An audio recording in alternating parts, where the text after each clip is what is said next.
প্রিয় দর্শক, বাঙালি জাতির অতিথি আপ্যায়নের অন্যতম প্রধান সোপান হচ্ছে চা।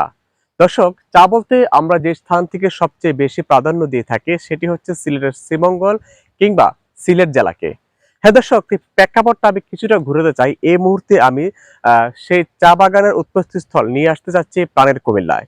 সম্প্রতি কুমিল্লা জেলার লালমাই উপজেলা লালমাই পাহাড়ের পাদদেশে একটি চা বাগানের আবির্ভাব ঘটেছে, যার কারণে বিভিন্ন প্রান্ত থেকে এই চা বাগানটি দেখার জন্য মানুষ ছুটে আসছেন।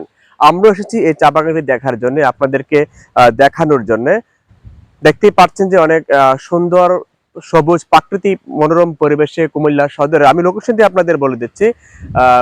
কুমিল্লা লালমাই উপজেলার রতনপুর দিয়ে যদি আপনারা প্রবেশ করেন, যে গ্রামটির নাম সেটি হচ্ছে বড় ধর্মপুর এলাকা। এই চা বাগানটির অবস্থান আপনারা ঘুরে আসতে পারেন, দেখে যেতে পারেন প্রকৃতির সেই অপরূপ সৌন্দর্যটুকু।